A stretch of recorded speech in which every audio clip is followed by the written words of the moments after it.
All right, good morning and welcome to the keynote panel discussion on the G2 trade war. I'm your host and moderator, journalist with CNN International. My name is Christy Lustow. Good morning to all of you. We're going to talk about two big personalities, Xi Jinping and Donald Trump, both two big, powerful men under a lot of pressure right now, who have locked horns in this ongoing trade dispute and dragged the rest of the world down with them. Now, for 2 years, the Trump administration has been applying the pressure on China for China to carry out sweeping changes to its trade policy on everything from industrial subsidies to intellectual property protection to forced transfer of technology, etc. And there have been round after round of US tariffs slapped on Chinese goods. In fact, it's understood that by December of this year, when all measures take effect, it's been reported that $540 billion worth of Chinese exports will be subjected to US tariffs. Now, China, of course, has responded. It's consistently denied the accusations that it engages in unfair trade practices. It argues that the Trump administration has been protectionist, and also it has vowed to fight back. Today, we will be discussing the trade war, its impact on the global economy, its impact on the South Korean economy, the two big power personalities involved here, what is motivating Donald Trump and Xi Jinping, and also what we should expect going forward. And I'm joined now by our two distinguished panelists. Niall Ferguson is an acclaimed biographer, author, and historian. He is currently a senior fellow at the Hoover Institution at Stanford University. I'm also joined by Justin Yifu Lin. He is a dean at Peking University. He's also formerly the chief economist and vice president at the World Bank. So let's give them both a very warm welcome.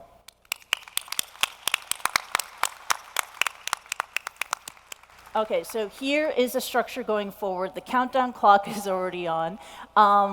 Each panelist will begin with a 5-minute opening statement.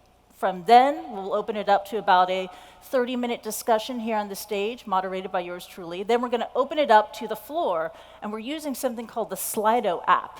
So you can go ahead through this app and input your questions to our panelists. Now, to figure out who's going to speak first, we're going to have to toss a coin. I may be an American journalist, but I left my quarters and pennies at home in the US. I only have Hong Kong currency.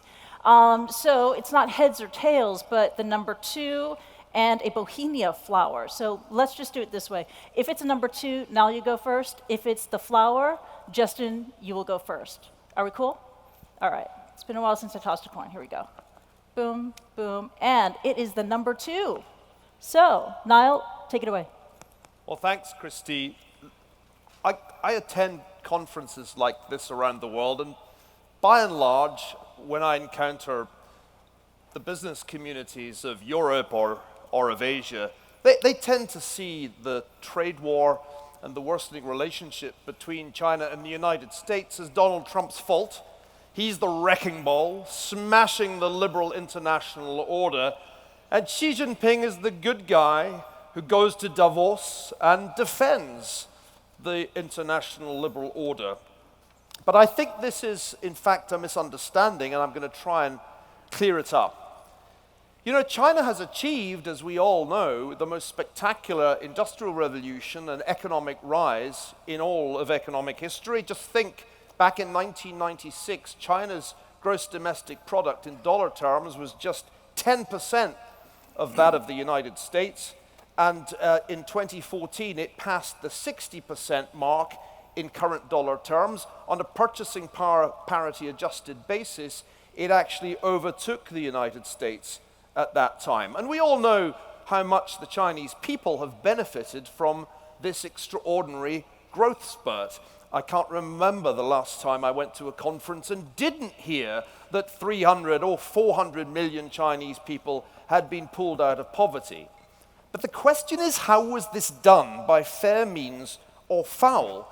And the answer is that there were quite a lot of foul as well as fair means in there.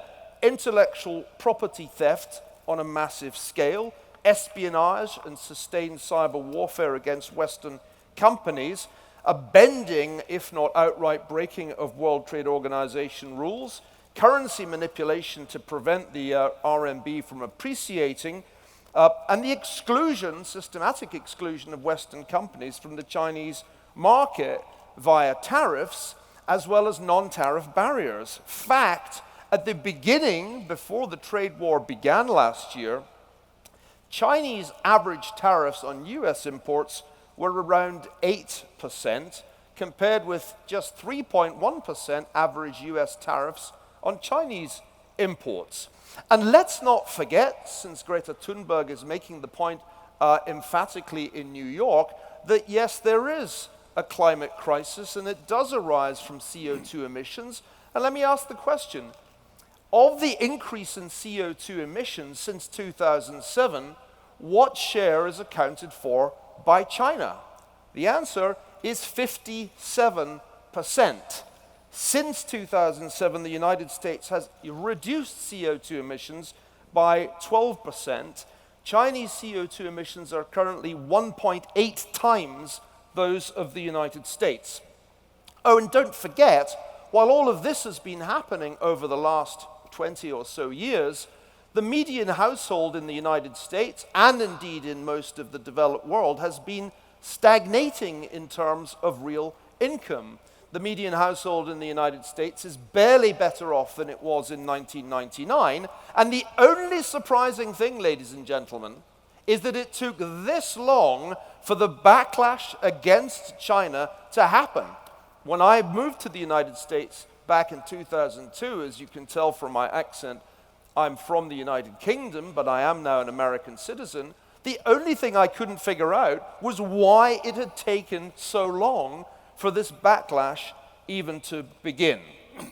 The US response, which is often criticized because it's easy to criticize Donald Trump with his flamboyant personality and disrespect for nearly all social and political conventions, has not, in my view, been disproportionate. The US has used tariffs much as the Nixon administration used them against Japan in the 1970s. It has raised tariffs substantially against Chinese imports and also against other trade competitors, with a view to resetting the international trade order in a way that is fair and no longer advantages China at the expense of everybody else. The US is also applying pressure on Chinese technology companies like Huawei, whose rapid and state-subsidized expansion clearly poses a threat to the security of the countries that adopt its technology, because Huawei is manifestly a government company, and anybody who thinks that the Chinese government doesn't have access to the data that Chinese technology companies acquire is living in la-la land. Let me conclude very briefly. We are seeing an escalation from a trade war to a tech war to something that increasingly resembles a Cold War. And I've gone so far as to say we are already in Cold War II. And I would have thought there are a few places in the world that would be more scared of Cold War II than this country, than South Korea, bearing in mind what happened on the Korean Peninsula right at the beginning of Cold War I. But I have good news for you. This Cold War is not going to involve proxy wars in what we used to call the Third World, nor is it going to involve nuclear brinkmanship. It is primarily going to be a technology race as the United States wakens up belatedly and realizes that there is a fundamental challenge to the democratic systems of the Western and Eastern world posed by China's increasingly geopolitically ambitious rise. The ultimate goal, reform of the World Trade Organization, not its destruction, revitalization of institutions like the UN, the IMF, and the World Bank, and a reaffirmation of the security alliances that ultimately helped the United States and its allies to win the Cold War against the Soviet Union. Do not fear Cold War II. Accept its necessity, because the alternative is a world that by 2030 or thereabouts would otherwise be dominated by a one-party state inimical to the rule of law and to individual freedom, the human rights abuses of which are increasingly the greatest scandal in our world today. Ladies and gentlemen, thank you very much. All right. Niall Ferguson there saying, do not fear Cold War 2.0. Xi Jinping may have casted himself as a globalist on the world stage, but has been leading a country engaging in protectionist practices that have fueled the rise of China. As for Trump's trade war, it is a much needed reset, he says, for fair trade. Now, let's give it for Justin Yifu Lin. Justin. Thank you. I'd like to say trade is a win-win for every country. And even U.S. has a large trade deficit with China. But it's because, on the one hand, China's competitive advantages and the U.S. comparative advantages are different. China currently has a per capita GDP of about $10,000 US. US per capita GDP last year was $62,000. China specializes in more labor-intensive, low value-added products. US specializes in high value-added products. Because of the difference in the competitive advantages, US has been importing labor-intensive products, low-value products, from East Asia. Although now, China contributes about 50% to the US trade deficit. But if you look historically, US trade deficit with East Asian economies has been the major sources of the US trade deficit. In the 1980s, the East Asians contributed more than 80% to the US trade deficit, sometimes even more than 100%. And although the US trade deficit with China increased, it's because the deficit from other East Asian economies moved to China. And China became the single outlet for the labor-intensive product to the US. But actually, on the one hand, the trade deficit with China increased, but the trade deficit of US with East Asian economy has declined from over 80% in the 1980s, now down to only about 60%. So China was not the main reason for the US problems. We know that when we talk about trade, we should not look at the bilateral trade. We should look at the overall trade. The main reason for the US trade deficit to increase substantially in quantity, it is because of its internal structural problems. We know that US consumes a lot. US saves a little. And any country with that kind of structure, they are going to have trade deficit. And the increasing trade deficit in the US was because their own structural problems, and this kind of problems cannot solved by trying to imposing tariff rate or other measure. For example, since came into power of the Trump administrations, and US tried to impose tariff rate on China, on Korea, on Japan, on European countries. But last year, US trade deficit increased 12.1%. In spite of all those measures, in the name of trying to reduce trade deficit, but actually, US trade deficit increased.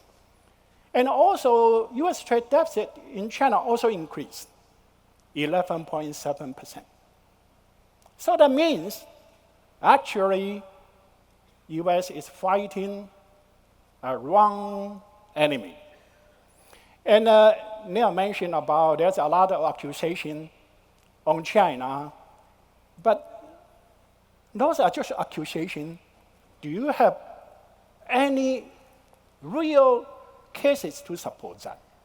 For example, intellectual property rights. Well, China also, learned from the advanced country to, adopt a very sophisticated intellectual property right regime. And if there's a violation, you can go to the court. And I'd like to mention, 84% of the foreign companies suing the Chinese company in violation of the intellectual property right. The foreign companies won the case.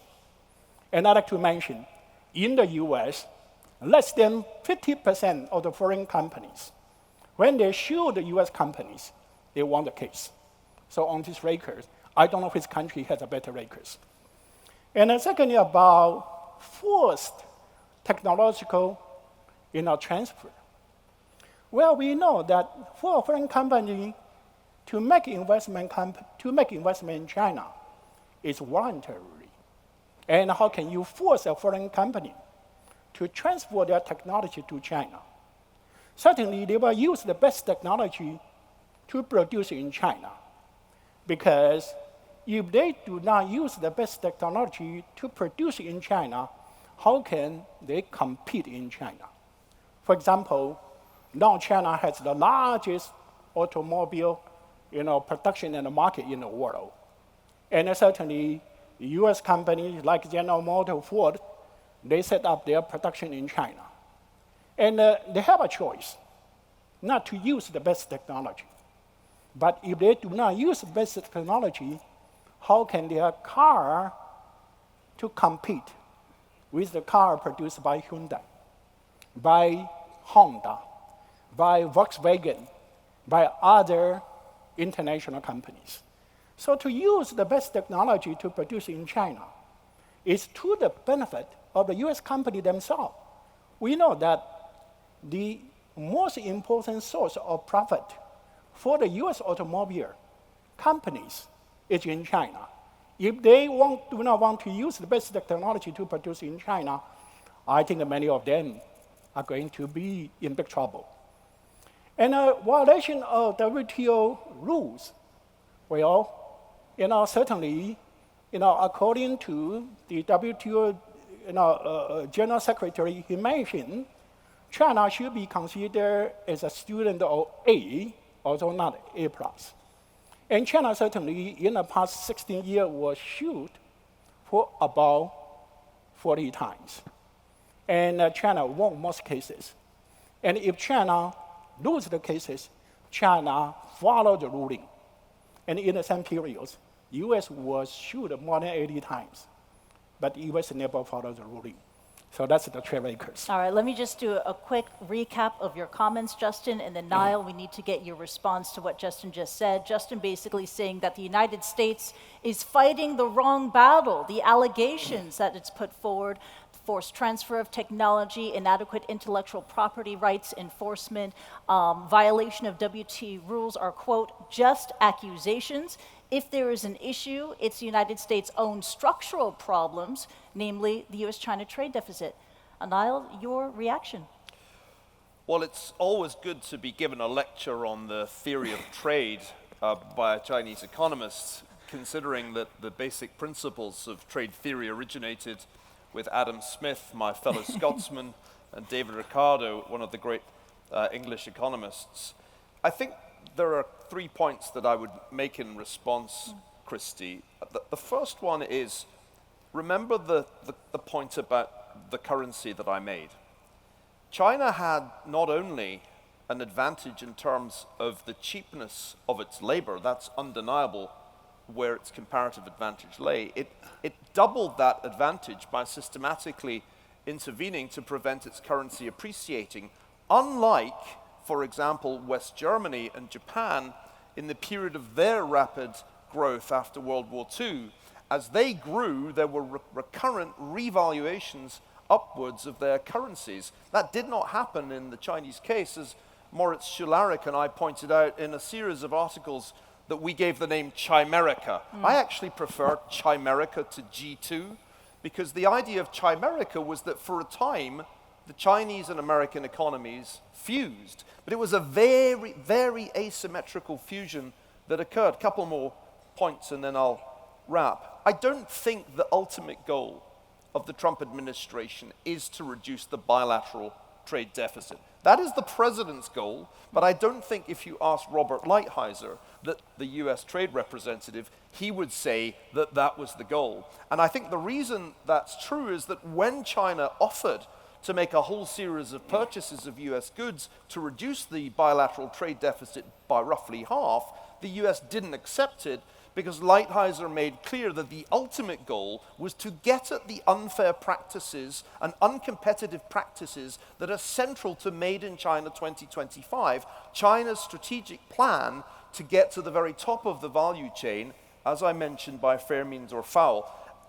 On the point, and this is the last thing I'll say, about violations of intellectual property rights. I don't know how many American employees have been arrested lately at Chinese technology companies for espionage, but I can tell you that quite a few Chinese employees at Apple have indeed been arrested for that kind of activity. It is an absolutely irrefutable reality that China is engaged in espionage and intellectual property theft all across Silicon Valley. It has employees embedded in technology companies whose goal is to take the technology developed in Silicon Valley and take it back to China. This is an enormous problem. It is extremely hard to address, but the major universities in California are now confronting the reality that a sustained government-sponsored effort to steal innovation from the United States is going on and has been going on for years. So I don't think it's plausible for Justin to say there is no case to answer when it comes to intellectual property theft. The FBI is arresting Chinese employees of Apple for precisely that offense. You wanted to add something, Justin?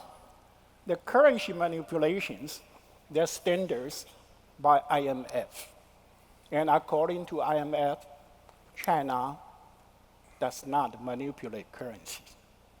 US can say that just like I can say anything if I want. But we need to follow the global standards. IMF officially announced China does not manipulate currency. And intellectual espionage and so on, well, there's no national policy for that. And certainly you can find some individual cases. But if you want to find individual cases, Samsung sue Apple's, Samsung sue IBM, IBM sue Samsung, and so on. It's individual companies' behaviors. And in a competitive world, it's very hard to define the boundary. And we should not use those kind of individual companies, individual cases, and to blow up that as a national policy.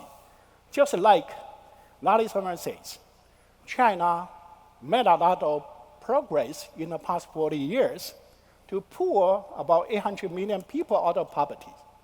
It cannot be achieved by stealing technology from other countries. Now, IP It theft must may come not from its own effort. Now, IP theft may not be a national policy, but it is a legitimate concern. I'm looking at a recent survey from the US-China Business Council that said its members overwhelmingly had concerns about the enforcement of intellectual property protections. So what's getting in the way of enforcement of IP protections in China? If there's not good enough enforcement, we are a rule-based country, right? Go to the court. And as I said, 84% of the cases, the foreign company won the cases, among the highest in the world. Niall, did you want to add something? Look, we have to ask ourselves a question. Yeah. What is the story of the last 30 years? Is it a story of Chinese innovation, of China developing new technologies that the rest of the world can benefit from? Or is it a case of China copying Western technologies? Let me just give you the example of the most innovative sector in the US economy of the last 20 years, the technology sector. Why is it, I wonder, that only in China have the US technology companies failed to establish a foothold? Is it because the Chinese big tech companies, Baidu, Alibaba, and Tencent, are just better companies than their American counterparts? No. It's because the Chinese government created a great firewall, and within that great firewall made sure that it was impossible for the American technology companies to establish themselves in the Chinese market. If you don't think that game was rigged, I have a bridge to sell you. Why is it that Facebook's global network covers virtually every country in the world except China? The answer is because China discriminated against Facebook in the same way that it discriminated against Google, in the same way that it's discriminated against Apple. So it's impossible for me to accept Justin's fairy tale that China's success is explicable purely in terms of Ricardian comparative advantage. That's not the case. China's engaged in large-scale systematic espionage, import substitution, and non-tariff barriers designed to favor Chinese champions. And it is going to continue to do it through the Made in China 2025 policy that incidentally will pose a major threat to the economies of South Korea and Taiwan and other Asian economies that are ahead of China in the value chain. China will continue to eat your lunch unless somebody takes a stand. And it just so happens that it was Donald Trump, for all his flaws, and I'm not here to deny that he's a flawed character, that took the stand against China's inexorable rise and the sharp practices that China has used to get to where it is today. One thing Niall mentioned that China did not invent new technologies in the past 40 years. I acknowledge that. Because China is a low-income country on the catching up stages. Certainly, any country in that phase rely on something called the advantage of backwardness, the latecomers' advantages. Any kind of technology, we can borrow, we can license, we can import it. We will do that. And that is the way for any country to be successful in catching up, including your historian. In the 16th century, when UK wanted to catch up Netherlands, and in the 19th century, the US and Germany, France, and Japan wanted to catch up US. And any country to be successful need to do that, but it's not a steering because technology was protected by patent at the most for 20 years. And China's gap in terms of technology in the past 30, 40 years was larger than 20 years lag. And so most technology, we can import it. So it's not a steering, it's by the rule, and it's by the principle of economic development. Secondly, when China reached the stage of high income, you're going to see a lot of new innovation will come in from China. Just like China now started to appeal to in some area, like Huawei, now 5G, Huawei is the leader in the world. And so we should not, trying to point the wrong fingers about your own domestic problem to other countries. And China not only export, China also import. In the past 40 years, the export growth rate in China was about 15.1% per year. But import growth rate per year was about 14.5% per year. So basically it was balanced. China export to the global market, but China also create a market for other countries. And so some people say the miracle of Germany is because of the growth in China. Okay, we have some clear division lines here about the reasons for China's high-tech success, right? About what should be the debate points during the ongoing trade war between the US and China. I do want to just widen out a little bit, pointing to a comment, Niall, that you had made earlier. You said that Donald Trump in engaging in this trade war, his intention is not to reduce the trade deficit. So what is driving Donald Trump? And Justin, I'm keen to hear your views on this. Does China see this as a containment policy? Is this about strengthening the US economy? Is this to win re-election? What is driving Donald Trump? Well, let me just respond before I Okay. answer that question to things that Justin just said. It is not, it seems to me, the same thing that China has done since the late 1970s as what Britain did in the 16th, 17th, and 18th century, or the United States did in the 19th century, because in neither of those cases was the government systematically intervening in the market to advantage domestic players. The real analogy is, in fact, with the Soviet Union, which engaged in the same kind of practices to acquire technology, including, of course, the atomic bomb, from the United States, technologies that it could not make for itself. The right analogy is with the last great one-party totalitarian state, not with the free market economies of the Western world. Chinese innovation today, and there's no question that we're seeing it, is the consequence of a state-led project to maximize China's power. It is Xi Jinping's distinct contribution to make explicit that China has the ambition to be a global superpower, and the systematic increase in investment in artificial intelligence, not to mention quantum computing, not to mention 5G, not to mention digital payments, is designed not simply to make profits for corporations, it is designed to make China not just a superpower, but the dominant power by the 2030s or at the latest the 2040s. You ask Christie, what is it that Donald Trump is trying to do? It is much more than simply to reduce a bilateral trade deficit, and here, Justin, we agree, that is not a significant objective. Indeed, it makes very little sense in economics to target that.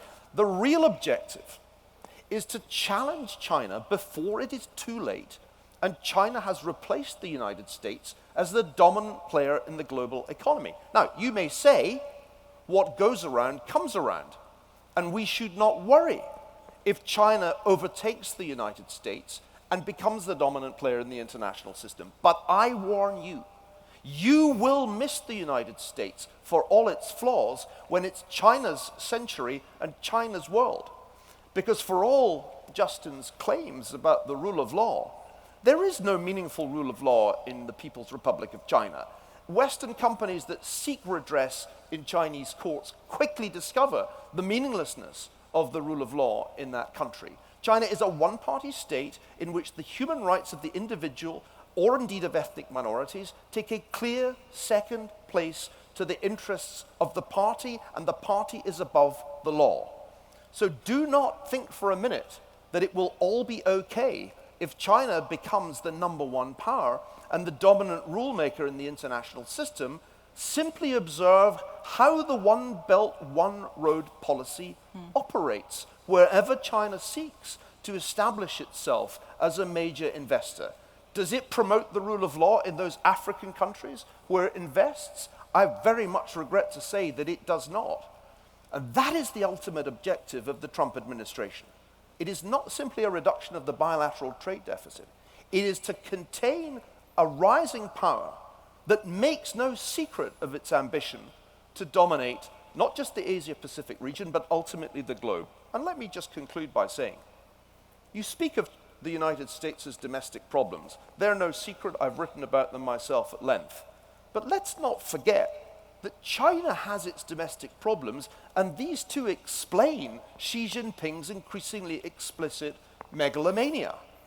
As the inexorable decline of China's growth happens, and as discontent begins to build, as it is building, amongst the poor in China, who are not the beneficiaries of the Chinese government's policies, the Chinese state must increasingly play a nationalistic card to legitimize itself.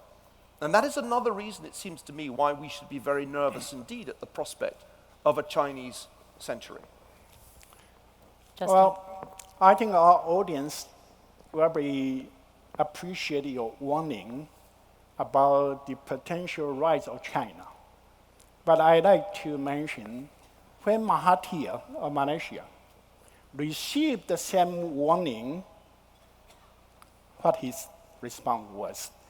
Well, we have been cross contact with China for 2,000 years, but we remain friends.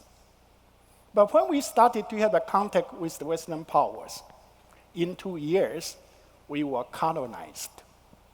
And so I think your projection of a warning just based on your own cultural heritage. You think you look China from your own eyes with your cultural legacy in your eye. I don't think China will behave in that way, just like Mahathir said. And secondly, certainly China is a developing country. China is a transition economy. We certainly have a lot of internal problems to improve. And we recognize, we take a policy to improve that.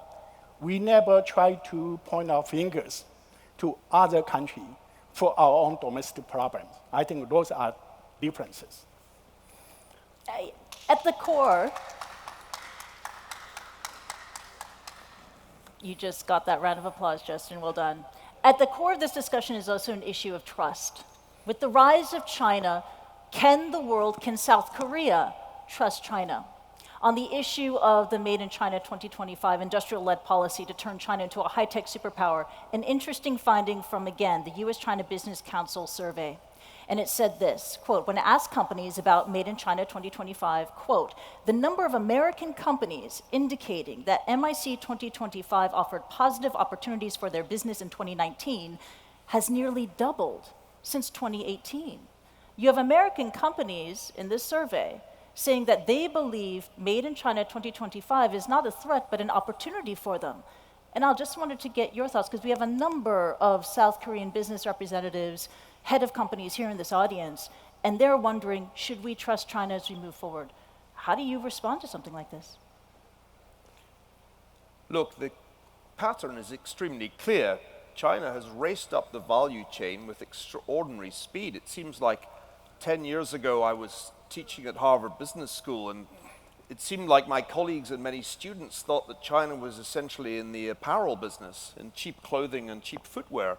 But when you looked at the data, China was racing up electrical engineering, it was racing up the machine tool industry, and now it's racing up the microprocessor business. Now it's racing up the smartphone business. And I think one has to recognize that there's a pattern here. China is rapidly catching up with South Korea, with Taiwan, with other Asian tiger economies. And as I've mentioned, it's not doing that entirely fairly. South Korea has broadly played by the rules of the international system. South Korea has been one of the most extraordinary success stories of a liberal international order.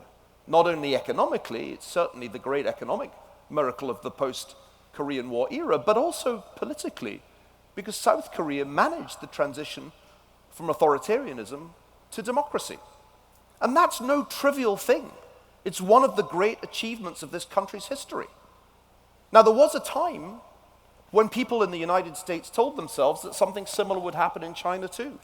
And that as China rose up the economic value chain, so it would rise up the political value chain. That it would gradually transition to a more open society where there would be individual liberties, free speech, and ultimately perhaps even democracy. It turns out that that was a complete fantasy. The direction of travel since Xi Jinping came to power has been exactly the opposite one. I see this on university campuses, and Justin, I won't embarrass you by asking you to comment, but it's palpable at universities such as Tsinghua, your Beijing rival, that the chill has descended, that the ideological character of the regime is becoming more and not less explicit, and the prospect of any kind of liberalization has largely vanished, to the great disappointment of many of my Chinese friends in academia and in business. So this is the thing to bear in mind. This is not just a story about economics. It is not simply a matter of comparative advantage.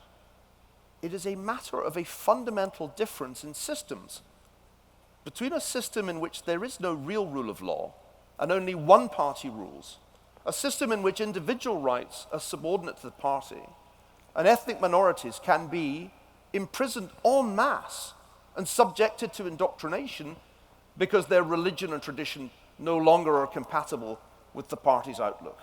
On the other side, the system that South Korea embraced. Justin speaks of China as if it never did an aggressive thing in its history. Tell that, Justin, to the Tibetans. Tell that to the Uyghur population. Tell that to the Vietnamese. Explain to me what is happening in the South China Sea, and explain to me why it is that China continues to prop up the most totalitarian regime, the least liberal regime on the planet, that of North Korea, a regime which poses a clear threat to the lives of the people in this region and indeed further afield. Let's not pretend, ladies and gentlemen, that this is just about economics, because it's much, much more important than that. It's about the viability of democracy in East Asia. And as the great beacon of successful democratization, South Korea should be very nervous indeed, not just about Made in China 2025, but about the whole strategy that Xi Jinping is pursuing, which is to make a fundamentally totalitarian system dominant in the Asia-Pacific region. Okay, Justin, Well, there you go. one thing difference between China and the country you described. Yes, our system looks somewhat different from yours. Somewhat different. But we It's have the same putting it purpose. mildly. We have the same purpose. We will try to improve the well-being of the people. That's one thing. And secondly, our system may be different from yours in its arrangement and so on. But we never try to ask other countries to adopt our system. And your country, starting from the UK, and now you are citizen of the US, always ask other countries to adopt your political system. But look what is the result in Africa, in Europe, in former Soviet Unions. Is that what you want other countries to have? To have their collapse of the economy, to cause in their political system to be captured by oligarchs. I would also not to have that. The trajectory of history, ladies and gentlemen, has just been comprehensively misrepresented.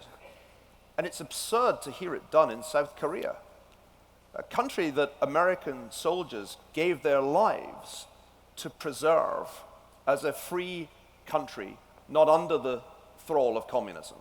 And it was that sacrifice in the Korean War that ultimately made possible South Korea's economic miracle, and ultimately made possible its political miracle.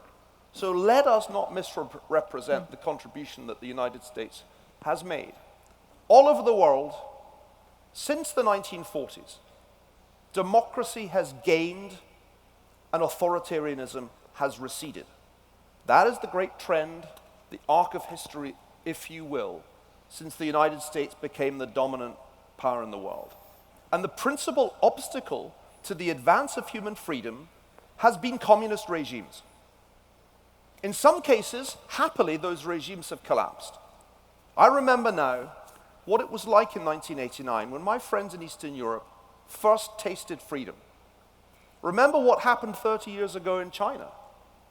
Let's never forget the victims of Tiananmen Square. And let's ask ourselves, when will there be another Tiananmen Square? Will it be, Christy, in Hong Kong, where you live and work, where brave protesters are defying the increasing oppressive power of the regime in Beijing? That's the question I would ask. So while we began by talking about economics and focused on trade, let's not lose sight of what matters most in life. Economic success ultimately is based on individual freedom. China's miracle came about because Deng Xiaoping realized that the Stalinist model of state control was no longer viable. and allowed people in the villages and later in towns to engage in the entrepreneurship that Mao Zedong had prohibited and indeed punished with death. That individual freedom is the thing that I certainly most cherish. And what I fear about Xi Jinping's project for China is that it is fundamentally inimical to the spirit of freedom, and it aspires to increase the power of the party, not over ordinary Chinese citizens, but further afield. And it's the expansionist urge of Xi's regime that should most trouble us. An expansion not only over sea and over land with the One Belt, One Road project, but an expansion in cyberspace and indeed in space itself. How many of us today are, unbeknownst to us, under the surveillance of Chinese technology companies and therefore the Chinese state? Do we really want to be subordinate to a government that spends more on surveillance of its own citizens than it does on national defense? Which science fiction dystopia do we want to live in? Will it be 1984 or Brave New World? Or is there some way in which we can push back against the inexorable rise of a one-party state and remind people in countries like South Korea, all over this region, in Africa, in Latin America, that there is a fundamental choice to be made. It is a choice between a democratic system where the rule of law is uppermost and where economic activity takes place in a free market with free actors, both free politically and free economically. Or do we want the influence to rise inexorably of a system that we thought was on its last legs back in 1989, but to my dismay has made a comeback in China? That's the choice that we face. Okay, and ladies and gentlemen, I'm also keeping an eye on the clock, and what started as a trade war debate has turned into a clash of ideals and ideology, very fascinating to listen to. I did promise that we would get in a few Slido questions. There were a number of questions on the list. A couple of them got my attention earlier. One was concerned about what is the economy going to look like going forward in this next year? And then we'll end with the other question, which is, how do you go from trade war to trade peace? First, your economic forecast. What should we look forward to or brace ourselves for? Well, for the world economy, I'm somewhat pessimistic. You can see all forecasts about US, about Europe, they are just downward. Certainly, China also faces some kind of downward pressures, both because of uncertainties caused by the trade conflicts, and also China now is the largest trading country in the world. When the outside world slowing down, certainly it also affects China. And also because Chinese government want to clean the domestic house. So we adopt certain kind of structural reform, and as you know, structural reform is always some kind of contractionary. And all those forces causing the Chinese economy to slow down somewhat. But I'm confident China will be able to grow about 6%, because China still have a large domestic space for investment, for industrial upgrading, for further improving the environment, and for urbanizations. And China also has sufficient resources for making investment, both from fiscal space, from high savings, and from abundant foreign reserves. And with that, I think that China will be able to grow at 6% and above. Currently, China's weight in the world is about 16%. So that means China will continue to contribute 1 percentage point to the global growth. And that will be around 30% of the global growth.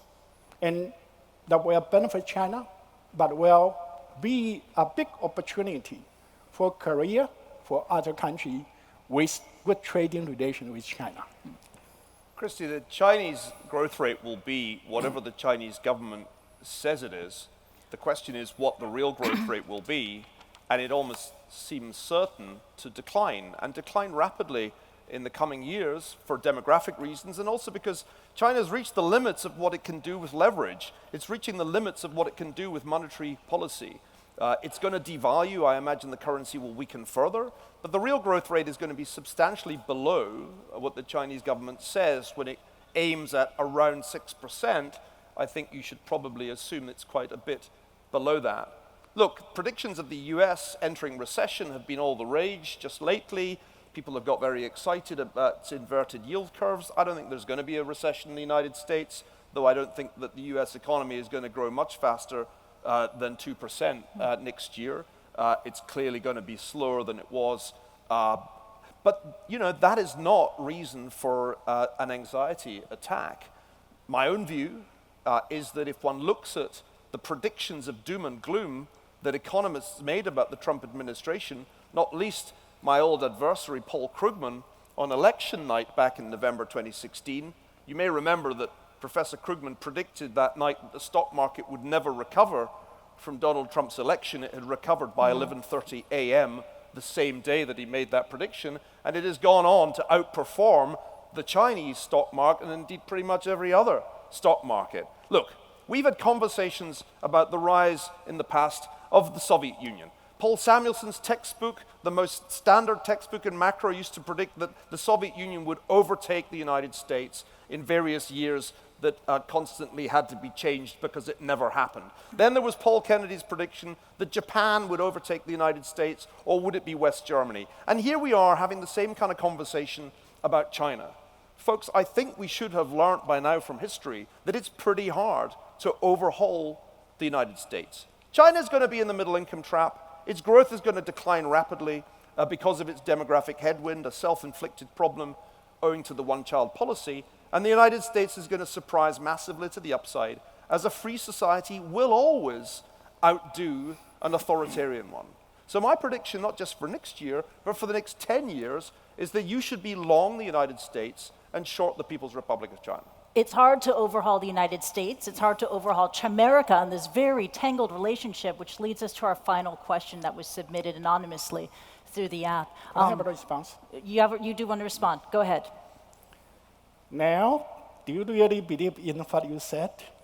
I do, and I think Okay, one of the great if you believe, the we can great have a surprise, bet. We can have a bet. I'm happy to make a bet with you. Okay. $2 million It's a, in 20 years. it's a sign- China will overtake US. it's a $2 sign. million. If there's a, Among everyone here, let you me- can up that. Okay, Well, we're let going to have to me- meet again in Let 20 me years. make it clear that I certainly can't afford to bet $2 million, Justin, and if you can, I hate to think how you made that money. It certainly wasn't by being a professor, but I'll certainly bet you 2,000 of the Chinese currency, which I want to borrow appreciate. money to bet because I trust what I said. I wish I could borrow $2 million. There isn't a bank in the United States that would lend me that money. So let me just suggest that we bet in your currency, Justin, which I'm sure in your view will appreciate over the next 10 years. But what is exactly the bet that you want to make? It's not the stake that interests me, in it's 20 the bet. years, China will overtake US. I'll bet you that doesn't happen, Justin. And I'll bet you, let's split the difference. 200,000 RMB that doesn't happen. Okay, I 200,000 take it. RMB. There we go. In 20 years. We'll see you here in 2039. I think with that wager, if we're spared. that makes the perfect ending to the G2 Trade War Roundtable. Justin, Niall, thank you so much. We thank all of you for your attention. Take care.